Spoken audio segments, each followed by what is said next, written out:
Magandang umaga po sa ating lahat.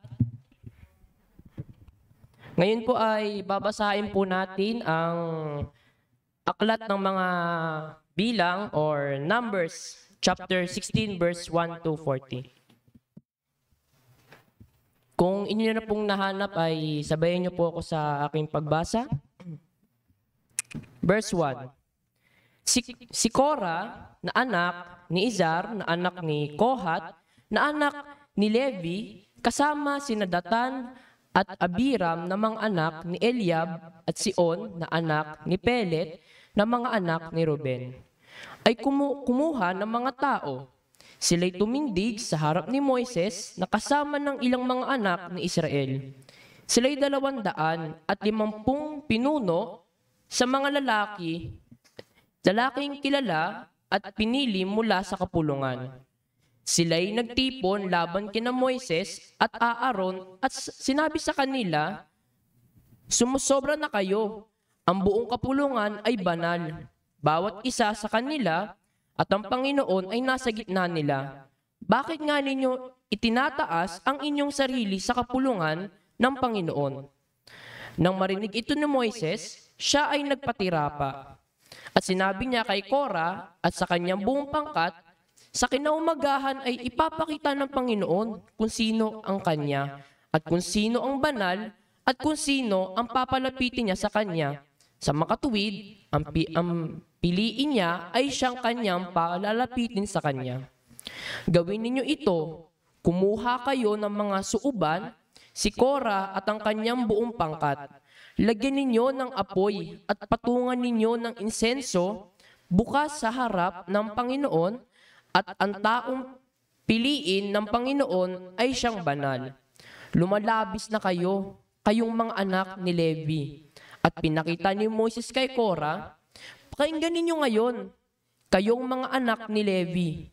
Minamaliit pa ba ninyo kayo? Kayo'y ibinukod ng Diyos sa Israel, sa sambahayan ng Israel, upang ilapit niya kayo sa Kanya, upang gawin ninyo ang paglilingkod sa tabernakulo ng Panginoon at upang kayo'y tumayo sa harap ng kapulungan na mga siwa sa kanila." Verse 10.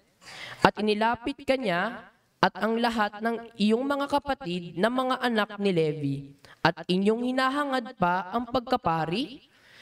Kaya't ikaw at ang iyong buong pangkat ay nagtitipon laban sa Panginoon. Sina Aaron na nagrereklamo kayo laban sa kanya. At ipinatawag ni Moises sina Datan at Abiram na mga anak ni Eliab.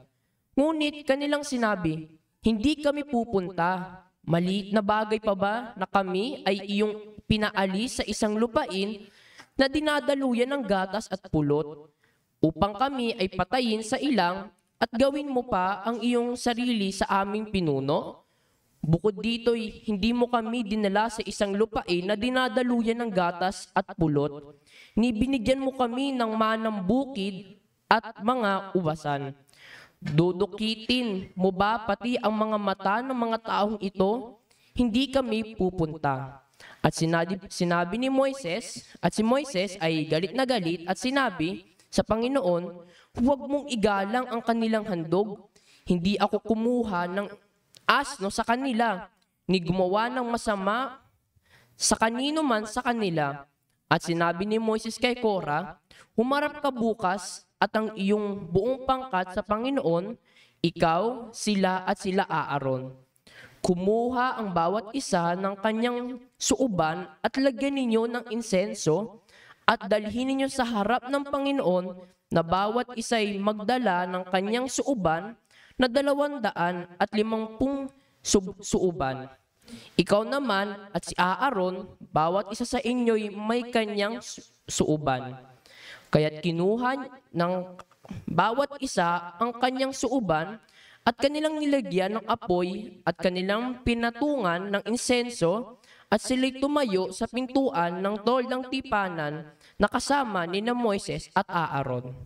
At tinipon ni Korah ang buong kapulungan laban sa kanila sa pintuan ng toldang tipanan.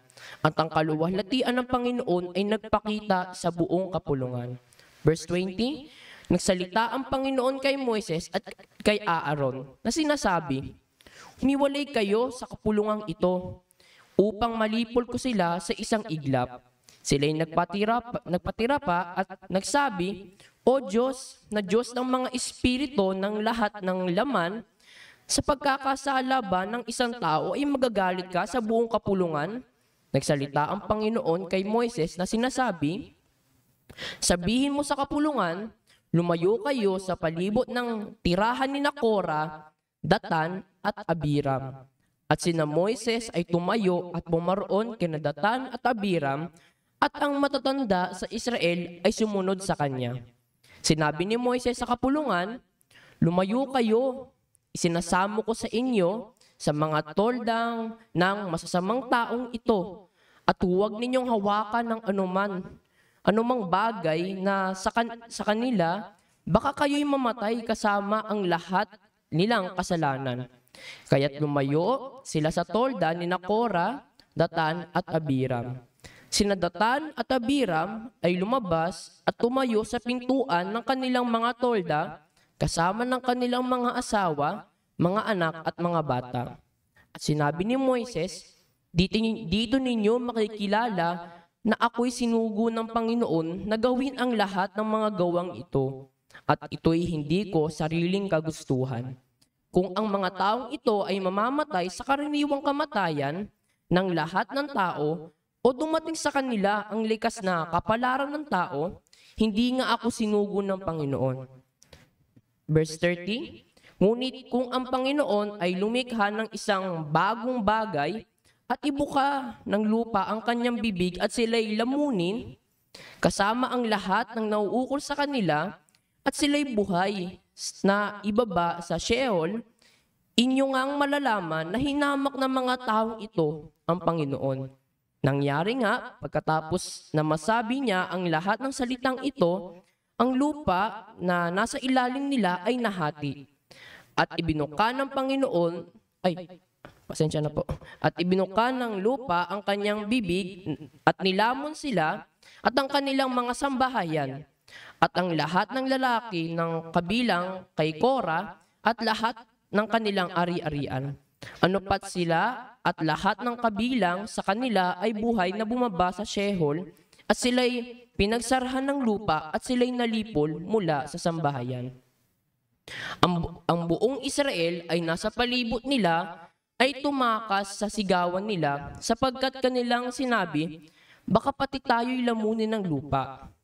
May apoy na lumabas mula sa Panginoon at nilamon ang 250 lalaki na nagandog ng insenso.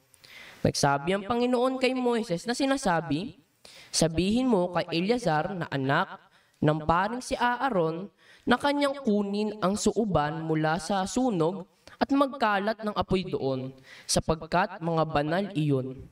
Pati ang mga suuban ng mga makasalanang ito laban sa kanilang sariling buhay, at gawin mo ang mga ito ng mga pinitpit na pantakip sa dambana, sapagkat kanilang inihandog sa harap ng Panginoon, kaya't banal ang mga ito. Sa gayon magiging isang tanda ito sa mga anak ni Israel. Kaya't kinuha ng paring si Eleazar ang mga tansong suuban na inihandog ng mga nasunog at kanilang pinitpit bilang pantakip sa dambana. Last verse. Upang maging alaala sa mga anak ni Israel, upang sino mang ibang tao na hindi pari, na hindi mga anak ni Aaron ay huwag lumapit upang magsunog ng insenso sa harap ng Panginoon.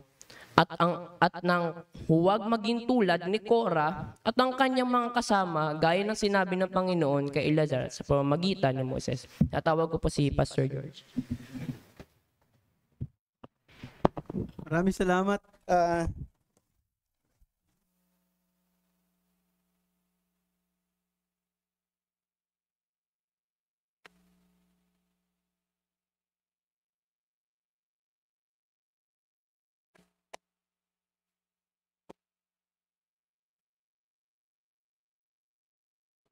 Hello.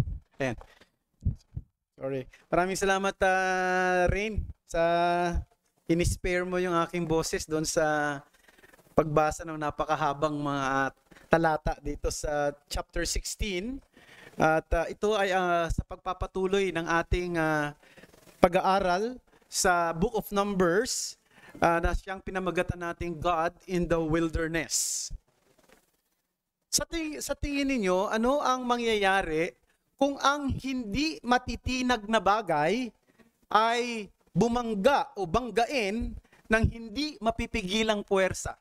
What happens when an immovable object meets an unstoppable force?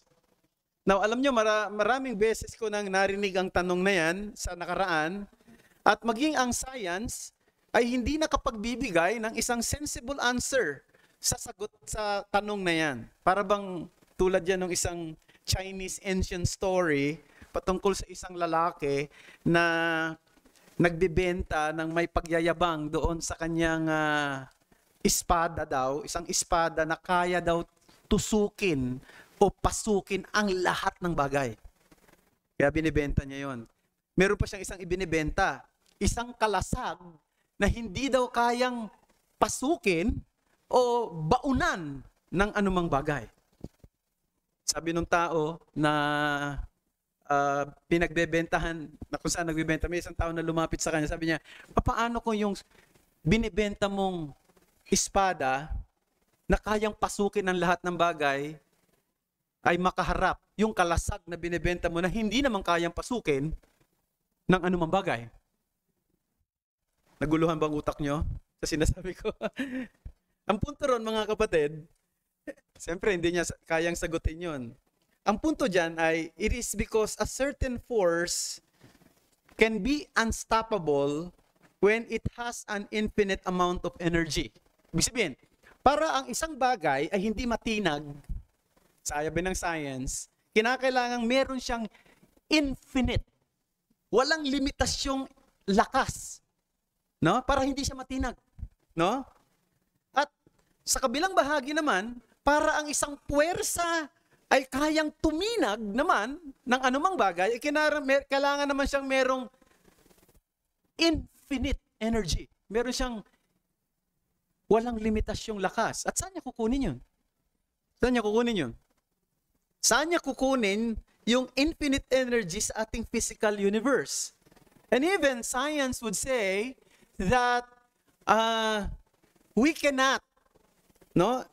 Granting for the sake of argument that there is an infinite energy in this universe, one universe cannot produce two infinite energies. So we need two universes to produce two infinite energies. Naintindihan niyo yun? Ang punto ko, ito'y tanong na walang kasagutan at tanong na hindi dapat itanong pero matagal nang tinatanong ng maraming mga philosophers para lituhin ang utak ng maraming tao. Ganun pa man, sa larangang espiritual, kung ating ilalagay ang katanungang yan, doon tayo makakakita ng sagot. Sapagkat kung tutuusin, mga kapatid, no, ang mga makasalanang tulad natin ay pwedeng sabihing immovable objects. Tayo hindi natitinag na bagay. Bakit? Sapagkat bilang makasalanan, tayo ay lumalaban sa prinsipyo ng kabanalan. Ang ating puso ay inihahalin tulad sa bato. Hindi natin hinahanap ang Diyos at hindi natin naiintindihan ang mga bagay na mas malalim patungkol sa Diyos. We are immovable object. Pero, ang Diyos ay unstoppable force. Siya lang ang pwedeng mag-move sa isang immovable object na tulad nating mga makasalanan. And He can move us either by giving us a heart of flesh so that we can believe and repent of our sins unto salvation, or by hardening our hearts further to suffer His just punishment. Kaya niya tayong kilusin, pagalawin, sa pamamagitan ng pagbibigay ng panibagong puso. Ang isang pusong bato'y gagawin niyang pusong laman para ito'y manampalataya at magsisi tungo sa kaligtasan, o kaya naman ay lalo niyang patigasin upang ito ay maging lalong karapat-dapat sa kanyang makatwiran at makatarungang parusa na gagawin niya sa mga makasalanan. At binanggit kong ang mga bagay na yan, sapagkat dito, mapapansin natin sa ating journey, dito sa aklat ng mga bilang, ang bayan ng Israel ay nagpahayag ng kanilang rebellion laban sa Diyos. Paulit-ulit na paghihimagsik.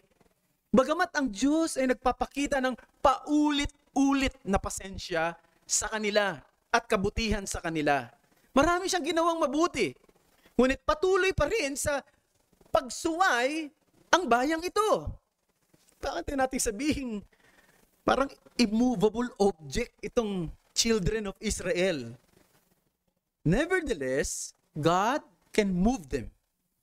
God can move them, either give them a heart of flesh or to let their hearts be hardened more so that they will be punished by God because of their sins. So dito, makita natin, 'di ba, marami na tayong nabasang grumbling, pag-angal, pagre-rebelde. Dito naman na-highlight yung rebellion ni Korah, isang Levita, pinsan actually ito ni Moses, no? Kasama ng dalawang Reubenite na ang pangalan ay si Abiram at saka si Dathan. Meron pang isang pangalan na hindi na masyadong hinailat, ang pangalan ay On. Actually, tatlo sila. Sila ay nagpakita ng kanilang paghihimagsik sa kalooban ng Diyos. Paghihimagsik sa plano at sa mga gawa ng Diyos. Anong ginawa ng Diyos sa kanila? Pinarusahan sila. No? The God who is unstoppable force penalize these immovable, wicked, and rebellious people. At yun ang dapat nating makita rito ngayon sa ating mensahe, mga kapatid. Kailangan ang Diyos ay kumilos sa isang tao upang siya ay magsisi. O kinakailangan din kumilos ang Diyos na lalong patigasin ang puso ng isang tao upang lalo siyang maging karapat-dapat sa parusa niya bilang makasalanan. At dito makikita rin natin ang dalawang klase ng kalooban. Ang puso ni Moses na puno ng pagpapasakop sa Diyos, kaya't patuloy na tumatanggap ng pabor. At ang puso ng mga Israelitang nagre-rebelde sa kanya, kaya sila'y tumanggap ng paghatol. The message that I want to show to you this morning from the passage that we have read is this. Those who have submissive hearts receive God's favor, whereas those with rebellious spirits encounter God's judgment. Let me underscore. Those who have submissive hearts receive God's favor, whereas those with rebellious spirits encounter God's judgment. I have three headings. First, let's look at the protest of sedition. Second, the posture of submission. And then thirdly, the penalty of separation.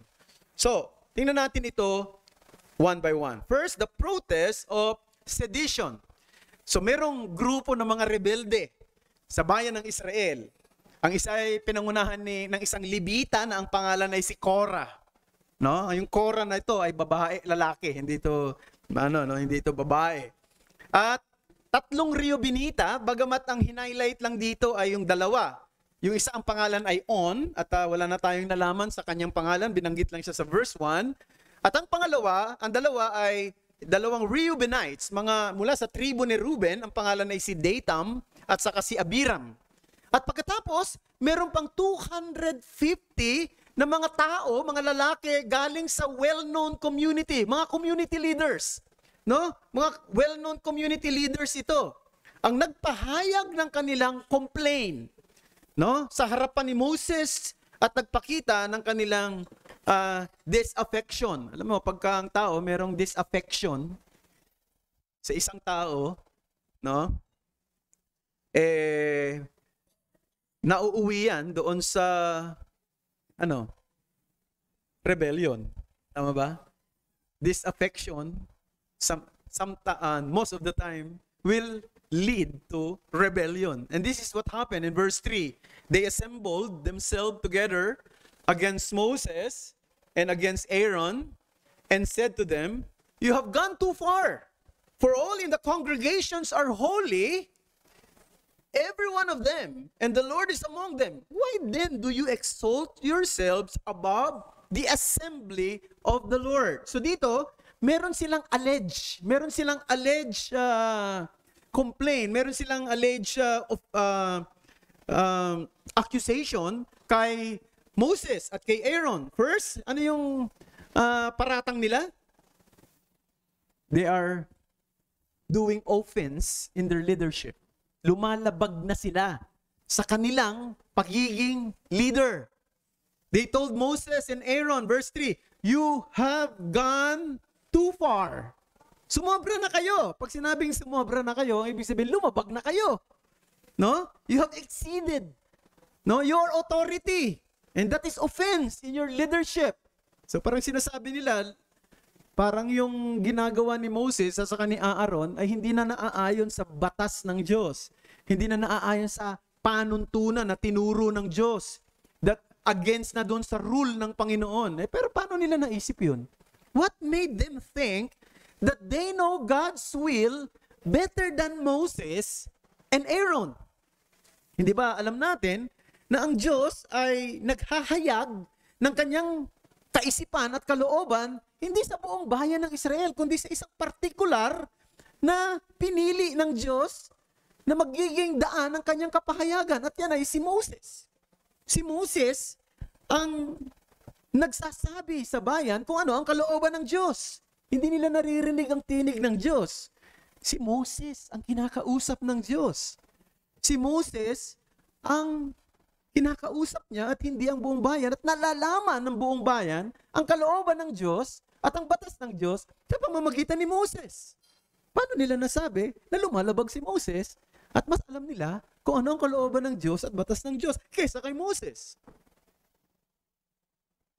Alam nyo, minsan, kapag may laban ka sa isang tao, o maaring discontented ka, hindi ka kontento sa nangyayari, nagiging irrational yung thinking. No? Nagiging parang nawawala ka sa pangangatwiran. O nagiging bulag ka para hindi mo makita ang mga bagay na tama. No? Paano nila nasabi na nagkakamali si Moises at lumalabag samantalang si Moses ang nakakaalam ng kalooban ng Diyos at hindi sila. At nalalaman lang nila ang kalooban ng Diyos kapag sinabi na ni Moises sa kanila. So, makikita natin, nagiging irrational yung kanilang thinking at hindi na nila nakikita kung ano yung tama. At dito, makikita rin natin na yung kanilang akusasyon laban kay Moises ay sa totoo lang, sila yung may gawa. No? Kapag nakakalimutan natin kung ano yung tama, kung ano yung kailangan, kung ano yung mas better, we tend to think that we are doing the right thing than others. Diba, naalala nyo si Marta at saka si Maria. Diba si Maria at saka si Marta, magkapatid, dumalaw si Jesus sa kanilang bahay, naging abala itong si Marta sa kusina. Sa pag-aakala na yung ginagawa niyang pagmiministeryo kay Jesus ay mas better, mas tama kaysa sa ginagawa ng kanyang kapatid na nakikinig sa paanan ni Jesus para alamin kung ano yung mga instruction ng Panginoong Jesus. Kaya nagalit siya. Nainis siya. Bakit? Sapagkat sa tingin niya, tama yung ginagawa niya nang higit sa ginagawa ng kanyang kapatid. In reality, Martha was the one at fault for ignoring what was foremost and necessary. Tandaan natin, Jesus is not dependent on our ministry on Him. We are dependent on His ministry to us. Let me underscore that. Si Jesus, hindi siya dependent. Hindi siya nakasalig sa ministeryo natin sa Kanya. Nakasalig tayo sa ministeryo niya sa atin. Ang kaluwalhatian niya at ang kaluwalhatian ng Diyos ay mananatili whether we perform our duty or not. Right? Pero, if Christ will not perform His duty to us as Savior, then we will be at loss. forever.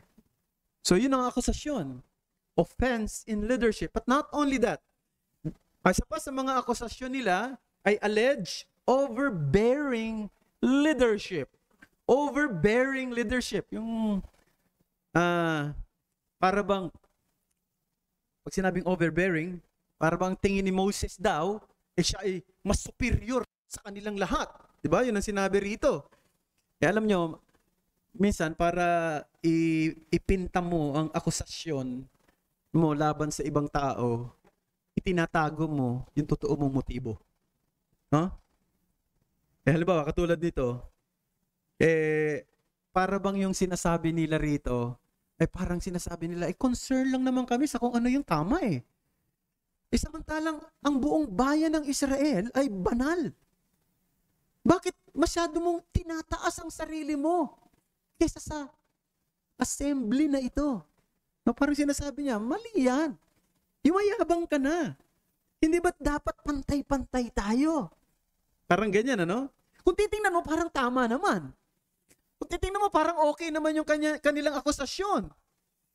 Bakit mo kinakailangang mag-preach sa amin? Alam naman kung ano yung tama eh. Bakit mo kinakailangang itaas ang sarili mo sa amin? Pantay-pantay naman tayo at pareho tayong ginawang banal ng Diyos bilang isang bayan. Hindi ba overbearing yan? So nakita nyo, they want to portray their concern, their fairness, their good intention while hiding their real motive. Maraming ganun. No? Alam mo, kaya ko lang naman sinasabi yan para sa ikabubuti mo. Pero ang totoo, sinasabi mo yun dahil meron kang ibang motibo na para itaas ang sarili mo. Maraming ganyan sa Book of Proverbs saka sa Book of Psalms. Kung pagka binasa nyo, hindi nga lang natin mababasa lahat dahil mauubos ang oras natin. Pero let me read to you Proverbs 26:24. Sabi doon, ang namumuhi ay nagkukunwari sa pamamagitan ng mga labi niya. At siya ay naglalagay sa puso niya ng daya. Psalms 5, verse 9. Sapagkat walang katotohanan sa kanilang bibig. Ang kanilang puso ay pagkawasak. Ang kanilang lalamunan ay isang bukas na libingan. Sa pamamagitan ng kanilang dila ay nanlilinlang. So, nakita natin na pagka may mga tao na pagka nag-aakusa sa isang tao o mayroon siyang pinupuna, para bang yung pagpupuna ay maganda ang intensyon. Pero ang katotohanan, itinatago niya yung totoo niyang motibo. No? At dito, yun ang ginawa ni Korah at ni Dathan at saka ni Abiram kay Moses at kay Aaron. Totoo na ang buong community ng Israel ay ginawang banal ng Diyos. Now, pag sinabi kong ginawang banal, hindi ibig sabihin, malinis sila. Wala silang ginagawang kasalanan o laging dalisay ang kanilang pamumuhay. Pag sinabing ginawang banal, actually, yung salitang holy, literally, it means separated. Yan ang ibig sabihin ng holy. Consecrated. Ibig sabihin, inihiwalay sila. Inihiwalay sila sa mas nakararaming mga tao. Binukod sila ng Diyos para sa Kanya, kaya tinawag silang holy. So, yung idea ng holiness ay dapat maging malinaw din sa atin. Hindi lang ito'y tamang pananalita, tamang pag-iisip, at tamang pamumuhay na kalugod-lugod sa Diyos. Kundi, kaya mo ginagawa yung tamang salita, kaya ka nag-iisip ng tama, kaya ka naggumagawa ng tama, dahil binukod ka ng Diyos para sa Kanya. So, yung idea ng holiness means you are separated for Him. That's why you have to perform what is right and lawful in His sight. Totoo yun. Ang buong bayan ng Israel ay binukod para sa Kanya. Pero hindi nangangahulugan na yung responsibility ay pare-pareho. Hindi nangangahulugan na wala ng authority structure. Ang totoo, mga kapatid, binanggit dito sa binasa natin, habang binabasa ni Rain, kung napapansin ninyo, may sinabi pa nga si Moses dun, sige, bakit sumusobra na kayo, mga Libita? Hindi ba kayo satisfied doon sa tungkulin ninyo bilang mga Levites na kayo naglilingkod sa tabernakulo para sa Kanya. Kayo lang ang pwedeng maglingkod sa tabernakulo. Kayo lang ang pwedeng gumanap ng mga tungkulin sa loob ng tabernakulo. So makikita natin, nagbigay ang Diyos ng kanya-kanyang tungkulin. Ang Diyos ang naglalagay ng mga structure. Hindi pa pwedeng sabihin na, pwede ka muna, pantay-pantay tayo. Walang leader sa atin. Walang pastor-pastor. Alam mo, meron ako napagsalita ang church. Actually, siguro twice na ako nagsalita sa church na yan. For the last 10 years plus, wala silang pastor. At ang isang problema, dahil may problema sila sa pagpapasakop sa mga leader. No? So they tend to stay that way. That lahat ng men, sila yung nagli-lead. And then pag mayroong pastor na tatayo, parang nahihirapan silang magano. Nahihirapan silang magpasakop. No? Nakita niyo mga kapatid? Hindi ganoon ang structure na ginawa ng Diyos. Meron talaga siyang ginagawang mga leader at mga officers sa loob ng iglesia. Katulad din sa isang bansa. Sapagkat kung walang leader, anarchy yan. Lahat gusto maging leader. Di magkakagulo. Ganun din sa church. The Lord, diba? Formulate this principle that there must be leaders and there must be what? Officers in the church. And of course, ang clear na officers sa church ay elders and deacons. Wala nang iba. Huh? Elders na mga lalaki at mga deacons na mga lalaki. Paano naman kami mga babae? Iyon ang kalooban ng Diyos eh. Naintindihan nyo?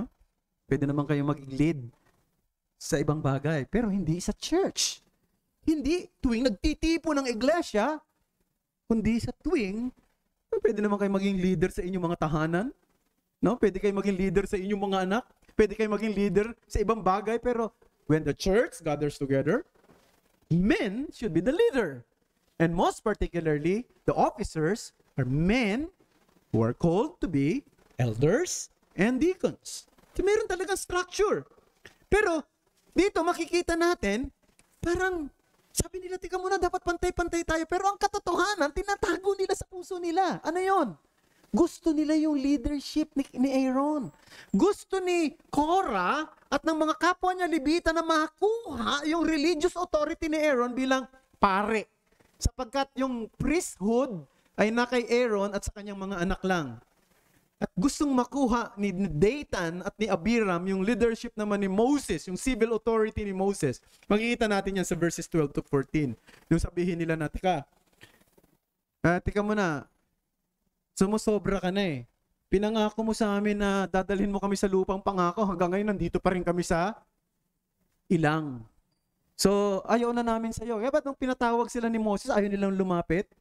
Because they want to challenge the leadership of Moses. They want the position of Moses. So, yun talagang totoong motibo. Merong discontentment sa kanilang puso. Alam nyo, kapag may discontentment ka, ano nangyayari? Nagiging critical ka eh. Nag-grumble ka eh. You blame others and you become self-righteous. Yan ang isang problema pag mayroong self-discontentment.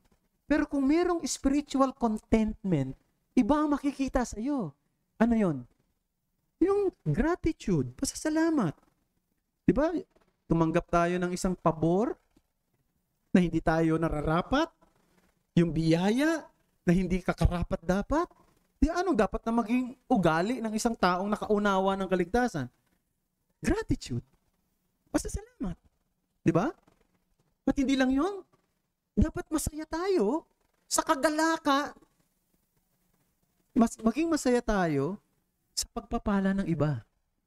So tayo mga magkakapatid, lalo na dito sa SGCC, may mga kalungkutan yung ibang kapatiran natin. Malungkot din tayo. Pag may pinagpala sa mga kapatid natin, masaya rin tayo. Hindi natin pwedeng sabihin, bakit naman siya na lang lagi? No? Siya na lang lagi ang may magandang patotoo. Ako wala.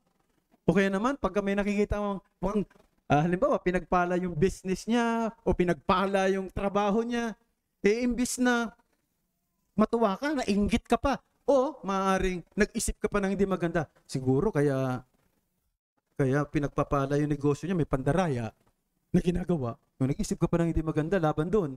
Ang punto ko rito, we have to be, di ba? Joyful and thankful when others are doing good. And we have to be thankful also because we have given a blessing na hindi natin deserves, mga kapatid. Di ba? Dapat ganun ang attitude ng bawat isa sa atin. Ako thankful ako, totoo. Kahit na nakikita ko maraming magagaling pa sa akin dito sa church eh. Magagaling mag-isip, magagaling magplano, no? Thankful ako doon. No? At thankful ako kung meron tatayo sa pulpiting ito na higit na mas marunong kaysa sa akin. Hindi ako malulungkot. Magiging mas masaya pa nga ako eh. At sana patuloy na ibigay sa akin ng Panginoon yun. Kasi talaga may tendency naman tayo eh, no, na, di ba, ma-insecure. Halimbawa, si Rain, tumayo rito, mas magaling magsalita sa akin. Na pwede ang mangyari, tinrain ko lang yan. No? Tinuruan ko lang yan. No? Pwede kong isipin yun eh, no? Alam mo, galing niya magsalita. Oh, dumaan lang yan sa tuturo ko. Kaya siguro magaling yan. Parang ganyan, ano? Oh, di ba, maging thankful ka. Oh, the Lord bless him so much than me, and so I'm so thankful. I'm grateful for that. So, the protest of sedition. Now, let's go to the second heading, the posture of submission. Now, let us consider the response of Moses and how he managed the crisis. So, dito may magandang aral dito sa tinatawag na, di ba, crisis management. No? So, merong crisis. Paano hinarap ni Moses at ng kanyang kapatid na si Aaron yung crisis na ito? Na may mga nagrereklamo at may nagre-rebelde. Merong gustong kumuha ng kanilang posisyon. Merong nagki-question sa kanilang leadership. Unang-una nilang ginawa, first of all, he entrusted himself to the Lord. He entrusted himself to the Lord. Verse 4, when Moses heard it, he fell on his face. Nung marinig ito ni Moses, siya'y nagpatira pa sa harapan ng Diyos. Ito'y pagpapakita ng pagkakas ng kanyang sarili sa harapan ng Panginoon. Ito'y pagkilala na itong problemang ito is beyond my control. No? At hindi niya ginamit yung kanyang otoridad para utusan na parusahan ng mga taong ito dahil ako'y may authority na galing sa Diyos. At hindi rin siya nag-give in doon sa mga rebelde. Sige, kayo na nga leader. Hirap-hirap maging leader eh. No? Di ba may mga ganon? Sige ko na. Pwede niya gawin yun. Sa totoo lang, napakahirap naman talaga ng trabaho niya. Pero kinilala niya at this point yung kanyang helplessness. He acknowledged his utter helplessness. And this is a good lesson for leaders like me and for each one of us when we are facing trouble with anybody. Diba? The best action, kung ang isang paratang ay totoo o hindi, ay hindi idepensa ang sarili mo at tumayo para bigyan ng defense ang sarili mo, kundi hanapin ang kalooban, ang direksyon, at ang guidance ng Panginoon. Aminin natin, too often, no? Pag ganito ang sitwasyon, we rise to defend ourselves. Minsan nakakalimutan natin, merong isang sovereign God. And this sovereign God allow things to happen, whether good or bad, for a purpose. And Moses keeps the focus on that regard. He focused his mind on the guidance of the Lord. He entrusted himself to the Lord. So magandang lesson yan, ano? Pagka meron tayong problema with anybody, no? Imbis na depensahan mo yung sarili mo, o kausapin mo yung ibang tao para ikaw ang paniwalaan kagad at hindi siya, ay lumapit ka sa Panginoon. Panginoon, bigyan mo ako ng tulong. Bigyan mo ako ng direksyon. Bigyan mo ako ng talino. At nahihirapan ako sa bagay na ito. Maganda yan. So, ito'y isang katotohanan na dapat na i-implement natin sa ating sarili bilang isang mananampalataya. Pero pangalawa, he exposed the nature of protest. He exposed the nature of protest. Korah and his 250 followers were instructed to come before the Lord the next day. Sabi niya, sige, ganito na lang. Bukas, pumunta kayong lahat dito sa harapan ng Panginoon, no? At doon sa tolda ng Panginoon, tolda ng pagkikipagtagpo sa Panginoon, magdala kayo ng mga insenso na susunugin, mga suob. No? Pagkatapos, ay, yun na nga ang ginawa niya. At doon sabi niya, ipapakita ng Panginoon sa atin kung sino talaga ang kanyang pinili. Ako? O maaring kayo? No? Yun ang kanyang sinabi. So, makikita ito ng marami.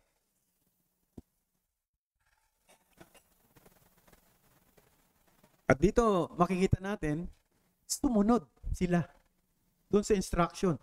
Kumuha sila ng mga suob. No? Yung 250 followers. Now, isipin nyo ito maigi, mga kapatid. Ang dapat gumawa lang ng mga gawain ng insenso ay mga saserdote. Ibig sabihin, dito nilalabas ni Moses ang totoong intensyon nila. Kumuha talaga sila ng suob. Kahit hindi sila pari. Kahit Libita, hindi pwedeng gumawa nun. Mga saserdote lamang ni Aaron ang pwedeng gumawa nun. Pero kumuha sila. No? Doon lang natin makikita na gusto nilang makuha yung priesthood. The point is, brethren, they were challenging the wisdom of the Lord who bestowed position to whom He wanted to have it. On the other hand, si Dathan at saka si Abiram, disappointed sila kay Moses. Sapagkat sabi nila, teka muna, sabi mo dadalhin mo kami sa land flowing with milk and honey. Bakit hanggang ngayon nandito pa kami sa wilderness? Hindi mo talaga kayang pangunahan ang bayang ito. Tapos sa verse 14, may sinabi pa doon will you put out the eyes of this men? Gusto mo bang dukutin ang mga mata ng mga lalaking ito? Anong sinasabi na? Ang gusto sabihin doon, salitang yon, gusto mo bang gawin kaming bulag para hindi namin makita yung realidad na hindi kami wala yung lupang pangako, wala yung land flowing with milk and honey. Nakikita namin dito ay disyerto. Now, once again, brethren, bagamat si Moses ang kanilang target, pero ang katotohanan, ang Diyos ang kanilang target dito. Nagre-rebelde sila sa Diyos. Bakit? Sino ang nag-alis sa kanila sa pagkaalipin sa Ehipto? Si Moses ba? Hindi ba ang Diyos? Sino ang nangako sa kanila na sila'y dadalhin sa land flowing with milk and honey? Si Moses ba? Hindi ba ang Diyos? So, ang ibig sabihin, ang target talaga nila ultimately ay ang Diyos. Pangalawa, dapat nakarating na sila sa lupang pangako nung nandun sila sa Kades Barnea Kaya lang naniwala sila doon sa 10 mga spy na hindi natin kayang i-conquer yung land sapagkat merong 3 G doon. Merong Great Wall, may mga giants, ano pa? No? May grapes. May grapes. Totoo. May grapes. May Great Wall. At may mga giants. Hindi natin kaya. Nalabanan sila. So, wala yung kanilang pananampalataya. The point is, they did not only challenging God's wisdom, but God's ability to fulfill His promise. Now, bilang mga mananampalataya sa bagong tipanan, we are at times being challenged by some events that would really challenge our minds and to some extent question God's wisdom. Have you experienced that? May mga events sa buhay mo na parang minsan nata-challenge yung utak mo at minsan nag-iisip ka ba, tama ba itong ginagawa ng Panginoon? No? Nga rin di mo sinasabi sa bibig mo, pero sa utak mo nandun, ba't nangyari ito? Ba't nangyari sa akin? Nagpunta kami sa Alam niyo naman, no, nagpunta kami sa Tugigaraw, ako, kasama ko yung ilan sa mga kapatid dito. Pagkatapos, syempre, nag-conduct ng funeral sa nung gabi at kinabukasan ako rin ang nag-lead sa libing. So doon sa libing, pinagsalita ko yung mga kamag-anak. So unang nagsalita, syempre, yung mga lolo, lola. Yung huling nagsalita ay yung nanay. Syempre, siya yung may pinakamabigat na damdamin dahil imagine mo yung anak mo, 2 years old, ay nasagasaan. No? At mas mahirap para sa kanya, nag-iisang anak pa naman niya. Alam mo, habang nagsasalita siya, pinakinggan ko maigi yung sinasabi niya. Sabi niya, Panginoon, bakit mo kinuha yung anak ko sa ganitong napaka-tragic na paraan dito pa sa lugar namin, na very unlikely na mayroong masasagasaang bata. Kasi hindi pala highway eh. Kasi nung unang narinig ko yung kwento, nasa isip ko, nasa highway o nasa tabing daan yung bahay nila, maaari yung bata nakalingat at nabundol. Yung pala nasa isang compound na yung mismong naglalaro yung mga bata roon at merong bumisita doon sa kapitbahay na yung bumisita, pagkatapos sinagasaan yung bata na nandoon. At sinasabi hindi daw niya alam na may nasagasahan siya. At parang ganun. Sabi niya, bakit dito pa nangyari? Mismo sa pangangalaga ko, mismo sa lugar ko. Yan ang tanong niya eh. Pero pagkatapos yung tanong niya, meron siya sinabi na parang nakakuha ng aking atensyon. Sabi niya, pero alam ko, Panginoon, may layunin ka sa anak ko. At nagpapasalamat ako na hindi mo hinayaang makita ng anak ko ang dumi ng mundong ito. Nagulat ako dun sa kanyang sinabi. That's the point, brethren. Kapag nabigo tayong ma-realize ang karunungan ng Diyos at ang layunin ng Diyos sa lahat ng bagay na nangyayari, ang nangyayari nagiging discontented tayo at nauuwi yan sa rebellion sa puso natin. But when we realize that God is sovereign, God knows what He is doing, that God allows things to happen for a good purpose, then that helps us to be thankful and still to praise and serve the Lord.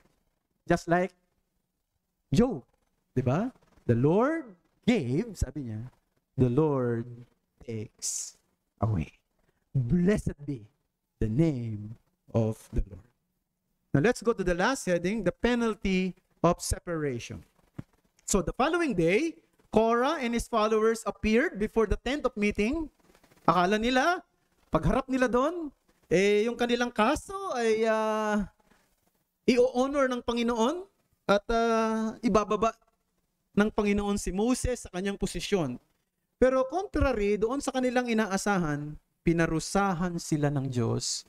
They were penalized with separation from the community of God's people. And that separation came through a so-called death sentence. Sentence of death. Pinarusahan sila sa pamamagitan ng kamatayan. Basahin natin verse 20 to 23. And the Lord spoke to Moses and to Aaron, saying, separate yourselves from among this congregation, that I may consume them in a moment. And they fell on their faces and said, O God, the God of the spirits of all flesh, shall one man sin? And will you be angry with all the congregation? And the Lord spoke to Moses, saying, say to the congregation, get away from the dwelling of Korah and Dathan and Abiram. Now it seemed na sa unang tingin, nakita ni Moses mukhang papatayin ng Panginoon ang buong kongregasyon ng Israel. No? Kaya lumapit agad si Moses at si Aaron at nanalangin at sabi niya, Panginoon, yung bang kasalanan ng mga taong ito ay idadamay ang lahat.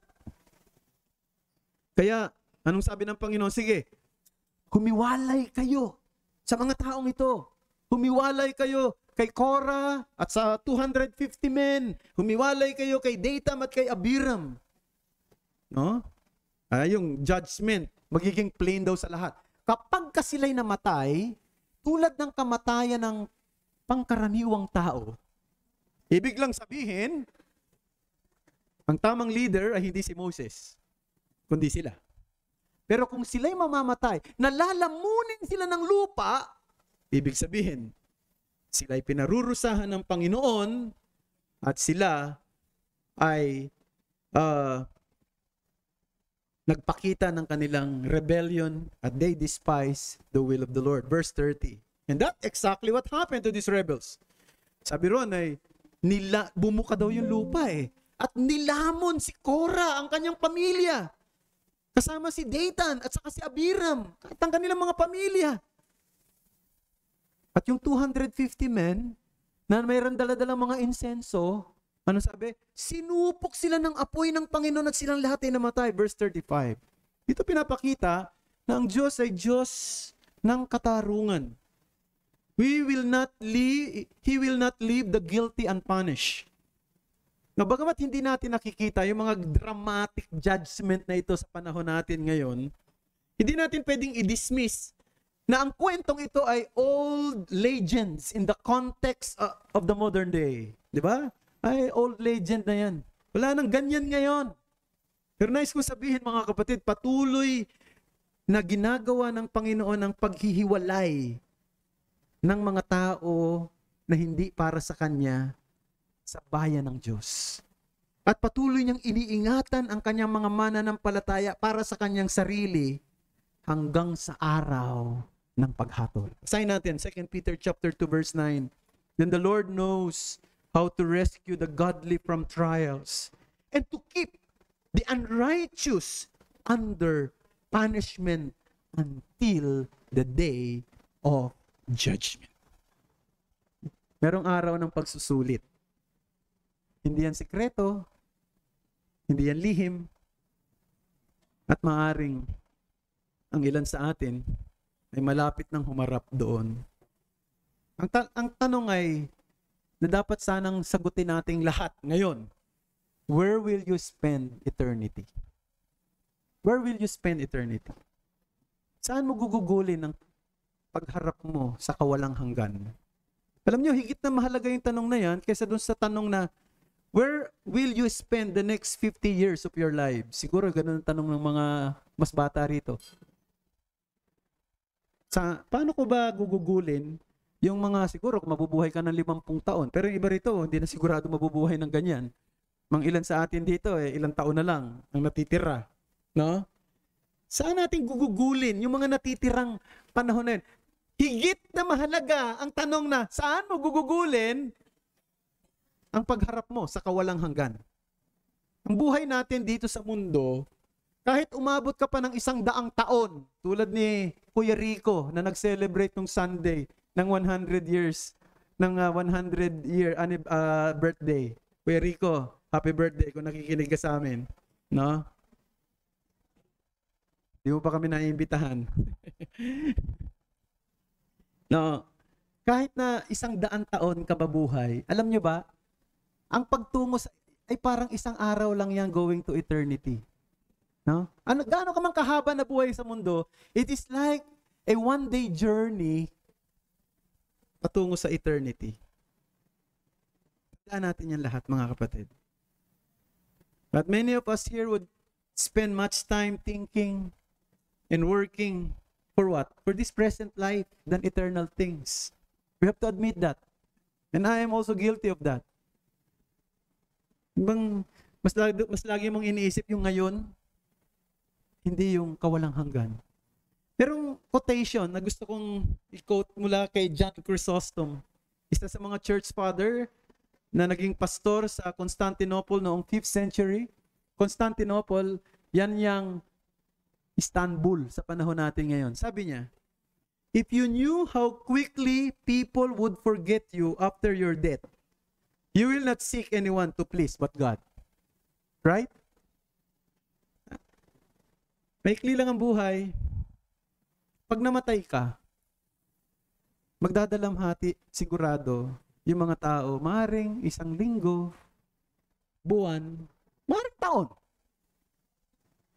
Pero pagkatapos, babalik na sila sa kanilang mga buhay, sa kanilang mga trabaho, magpo-focus na sila sa kanilang sarili. Tama ba? And you will face eternity while you are facing eternity. So, where will you spend eternity? Because you will only spend eternity either in the place of torment or in the place of glory. Dalawa lang ang pupuntahan ng tao, walang gitna.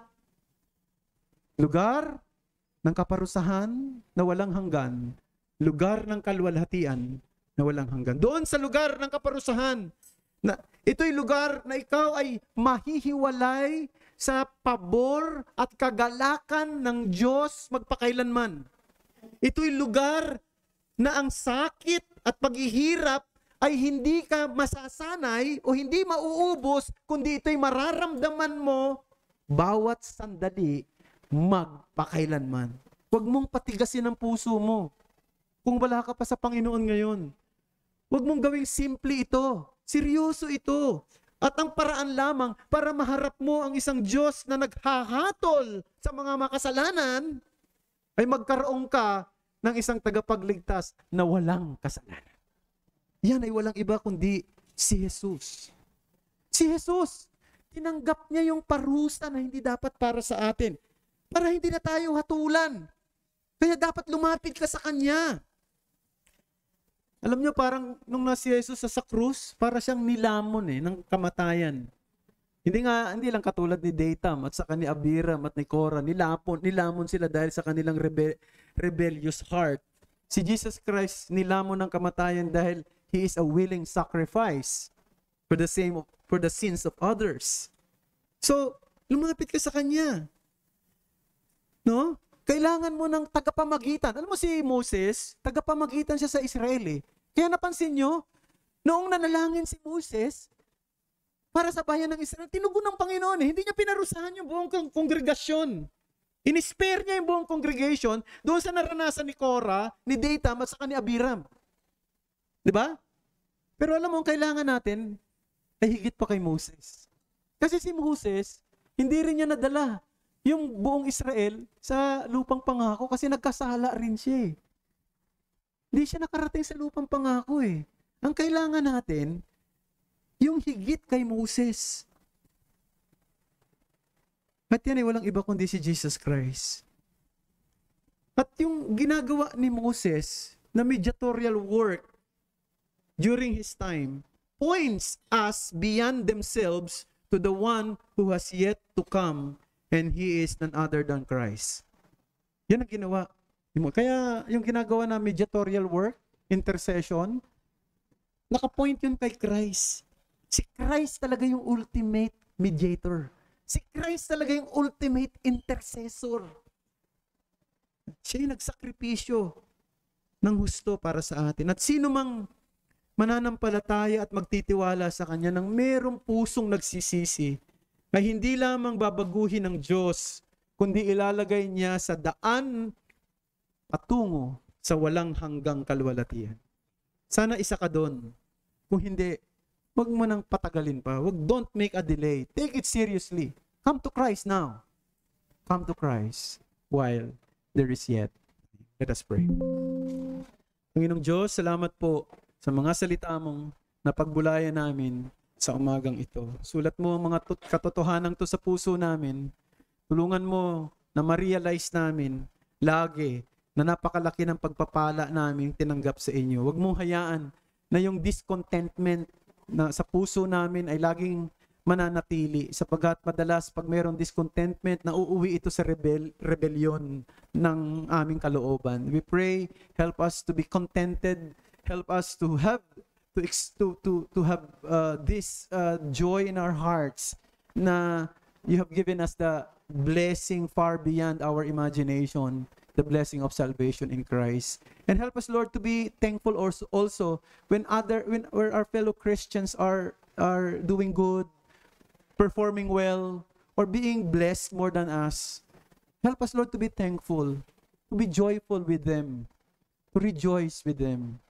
Huwag mong hayaan na yung inggit, yung galit, paghihimagsik ay manatili sa puso ng bawat isa.